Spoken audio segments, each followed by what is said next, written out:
Students, आज हम पढ़ेंगे structure of leaf and photosynthesis के बारे में, यानी कि पत्ते की साख्त के बारे में और फोटोसिंथेसिस के बारे में। फोटोसिंथेसिस क्या है? ये एक प्रोसेस है, एक अमल है जो कि कहाँ पे होता है? जो कि होता है पत्तों में, यानी कि लीव्स में। लीव्स जो हैं ये प्लूरल है, यानी कि जब ज़्यादा होते हैं, जमा होते हैं तो हम लीव्स कहते हैं, और जब एक होता है पत्ता तो हम कहते हैं कि ये क्या है? लीफ है।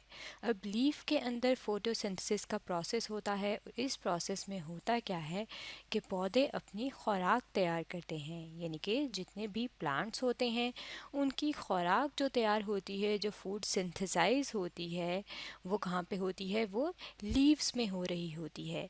अब ये जो हमें पत्ता नज़र आ रहा है, अगर हम इसको देखें कि अंदर से हमें इसकी साख्त जो है, यानी कि वो किस तरह का बना होता है, अगर हम उसकी बात करें तो उसमें हमें मुख्तलिफ़ किस्म के हिस्से जो हैं वो नज़र आते हैं। यहाँ पे आप देख सकते हैं ये लीफ का इंटरनल स्ट्रक्चर है, यानी कि बाहर से हमें पत्ता इस तरह से नज़र आता है, लेकिन जब हम अंदर से देखते हैं तो वो पत्ता किस तरह से होता है? हमें इस तरह से नज़र आता है।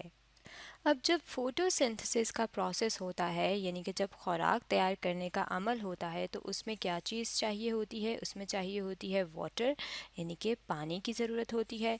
इसके अलावा ज़रूरत होती है कार्बन डाइऑक्साइड की। कार्बन डाइऑक्साइड क्या है? ये एक गैस है, और वाटर, पानी, ये दो चीज़ें जो हैं इसकी ज़रूरत होती है फोटोसिंथेसिस के लिए। और जब फोटोसिंथेसिस के लिए इन दोनों की ज़रूरत होती है तो पानी कहाँ से आता है? पानी आता है जो सॉइल है, जो मट्टी है, उसकी जड़ों में से पौधे जो हैं, यानी कि जड़ों के ज़रिए सॉइल से, मट्टी से पानी को जज़ब कर लेते हैं। और कार्बन डाइऑक्साइड कहाँ से आती है? ये आती है हवा से, यानी कि हवा में जो कार्बन डाइऑक्साइड गैस मौजूद होती है वो दाखिल हो जाती है पत्ते के अंदर, यानी कि यहाँ पे जो अंदर वाला हिस्सा है, यहाँ पे कार्बन डाइऑक्साइड गैस जो है वो दाखिल हो जाएगी। अब कार्बन डाइऑक्साइड गैस जो है वो दाखिल किस तरह से होगी कि लीफ के पास ओपनिंग्स मौजूद होती हैं, यानी कि क्या चीज़ मौजूद होती हैं? पोर्स मौजूद होते हैं। जैसे कि यहाँ पे आपको नज़र आ रहा है, ये पूरा पत्ता है और इसकी ये ऊपर वाली सतह है, ऊपर वाली सरफेस है जो हमें यहाँ से ऊपर वाली नज़र आ रही है, और जो पत्ते की निचली सतह है जो कि नीचे की तरफ है, जिसे हम अभी देख नहीं रहे, वो ये है। अब यहाँ पे आप देख सकते हैं कि जो निचली सतह है, यहाँ पे ये आपको एक ओपनिंग सी, एक होल, एक सुराख, या फिर हम कहते हैं एक रास्ता नज़र आ रहा है, जिसे कहते हैं स्टोमा। स्टोमा जब एक होता है तो हम इसे कहते हैं स्टोमा, और जब ज़्यादा होते हैं तो हम इनके लिए क्या लफ्ज़ इस्तेमाल करते हैं? स्टोमेटा।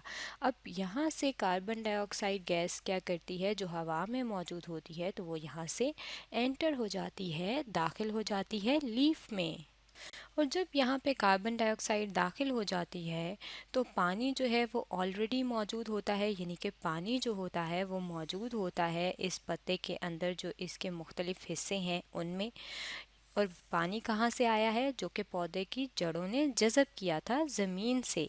अब वो पानी जो है, ये जो यहाँ पे खाली जगह आपको नज़र आ रही हैं, यहाँ पे असल में पानी एक तह या एक लेयर या एक फिल्म की सूरत में मौजूद होता है।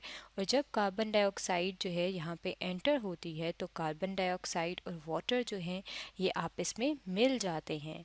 और जब कार्बन डाइऑक्साइड और वाटर मिलते हैं तो ये क्या बनाते हैं? ये बनाते हैं कार्बोनिक एसिड, यानी कि यहाँ पे क्या बन जाता है? यहाँ पे बन जाता है कार्बोनिक एसिड। और यही जो कार्बोनिक एसिड है ये बाद में ब्रेक हो जाता है, यानी कि टूट जाता है। अब यहाँ पे अगर हम बात करें तो हमें क्या चीज़ नज़र आ रही है कि हमने देखा था कि जो कार्बन डाइऑक्साइड एंटर हुई है वो भी इन खाली जगहों में हुई है, और जो पानी मौजूद था वो भी यहाँ पे ऑलरेडी मौजूद था, क्योंकि जड़ों ने पानी जज़ब किया था और जड़ों और तने से होता हुआ वो लीफ, यानी कि पत्ते के अंदर वाले हिस्सों तक पहुँच गया। अब ये जो हमें मुख्तलिफ़ चीज़ें नज़र आ रही हैं, अगर हम इनकी बात करें तो ये क्या हैं? ये सारे सेल्स हैं। जितने भी लिविंग ऑर्गेनिज्म हैं, जितने भी जानदार हैं, उनकी बॉडी में, उनके जिस्म में ढेर सारे सेल मौजूद होते हैं, यानी कि सेल, ढेर सारे सेल मिलके उनकी बॉडी बना रहे होते हैं। यहाँ पे जो हमें नज़र आ रहे हैं ये भी सेल हैं। और ये कौन कौन से सेल हैं, ये जो आपको ऊपर नज़र आ रहे हैं जो कि थोड़े लंबे लंबे से हैं, इन्हें कहते हैं कि ये क्या हैं, ये हैं पेलिसेड सेल्स, यानी कि ये एक सेल है और ये ढेर सारे पेलिसेड सेल्स मौजूद हैं। और नीचे वाले जो हैं जिनमें हमें नज़र आ रही हैं कि ये खाली जगह दरमियान में मौजूद हैं, इन्हें कहते हैं कि ये कौन से सेल हैं, ये स्पॉन्जी सेल्स हैं। यानी कि ये एक सेल है, इसी तरह से ये ढेर सारे सेल्स हैं, तो इन्हें हम कहते हैं कि ये क्या है, ये स्पॉन्जी सेल्स हैं। अब इन दोनों को यानी कि पेलिसेड सेल्स को और स्पॉन्जी सेल्स को इकट्ठा हम कहें कि इन्हें क्या कहते हैं, तो इन्हें कहते हैं मीज़ोफिल सेल्स। यानी कि मीज़ोफिल जब हम कहेंगे तो उसके में पेलिसेड भी आ जाएगा और स्पॉन्जी सेल भी आ जाएंगे। अब ये जो मीज़ोफिल सेल हैं, अगर हम इनको देखें गौर से तो हमें इसके ऊपर ऐसे डॉट्स यानी कि नुक्ते नज़र आ रहे हैं। अब ये जो डॉट्स हैं वो क्या हैं, अगर हम इनकी बात करें तो ये है क्लोरोप्लास्ट। यानी कि क्लोरोप्लास्ट जो है, इनके अंदर ये ऐसे सेल्स हैं जिनके अंदर क्लोरोप्लास्ट मौजूद होता है। और ऐसे सेल जिनके पास क्लोरोप्लास्ट मौजूद होता है, हम उन्हें कहते हैं कि ये फोटोसिंथेटिक सेल्स हैं। फोटोसिंथेटिक सेल्स का मतलब है कि इनके अंदर फोटोसिंथेसिस का प्रोसेस हो सकता है। और फोटोसिंथेसिस का प्रोसेस जो है, अगर हम उसकी बात करें तो उसमें क्लोरोप्लास्ट जो है ये एक ऑर्गेनेली है, यानी कि सेल का एक पार्ट है, एक हिस्सा है जो कि बहुत अहम होता है। और ये फोटोसिंथेसिस के प्रोसेस में हिस्सा लेता है, यानी कि कंट्रीब्यूट करता है। और किस तरह से कंट्रीब्यूट करता है कि जो क्लोरोप्लास्ट होता है उसके पास एक पिगमेंट होता है जिसे कहा जाता है क्लोरोफिल पिगमेंट। यानी कि ये जो आपको यहाँ पे डॉट डॉट्स नज़र आ रहे हैं, ये क्लोरोप्लास्ट हैं और उनके अंदर इनके अंदर पिगमेंट मौजूद है जो कि रंग देता है। और रंग कौन सा देता है, सब्ज़ रंग देता है। और यही जो क्लोरोफिल है, ये क्या करता है, सूरज की रोशनी जब पत्तों पे पड़ती है तो उसको जज़ब करने में मदद देता है। और जब सूरज की रोशनी पड़ती है और गैसेस यानी कि कार्बन डाइऑक्साइड यहाँ पे मौजूद होती है पहले से और पानी मौजूद होता है, तो फोटोसिंथेसिस का प्रोसेस शुरू हो जाता है। अब जब फोटोसिंथेसिस का प्रोसेस शुरू होता है तो उस प्रोसेस में कौन सी दो चीज़ें इस्तेमाल हुई हैं, उसमें इस्तेमाल हुई है कार्बन डाइऑक्साइड और वाटर। तो कार्बन डाइऑक्साइड जो है, हम कहते हैं कि ये गैस जो है फोटोसिंथेसिस के प्रोसेस में इस्तेमाल हो गई है। और जब फोटोसिंथेसिस के प्रोसेस के ज़रिए से खुराक तैयार हो जाती है तो खुराक के साथ साथ एक और गैस भी पैदा होती है, यानी कि प्रोड्यूस होती है। और वो कौन सी है, वो है ऑक्सीजन गैस। यानी कि फोटोसिंथेसिस के प्रोसेस में जो दो गैसेस हैं वो पार्टिसिपेट करती हैं, यानी कि दो गैसेस जो हैं वो हिस्सा लेती हैं या वो शामिल होती हैं। कौन कौन सी हैं, कार्बन डाइऑक्साइड जो कि पहले स्टोमा के ज़रिए एंटर हुई थी, यहाँ पे दाखिल हुई थी।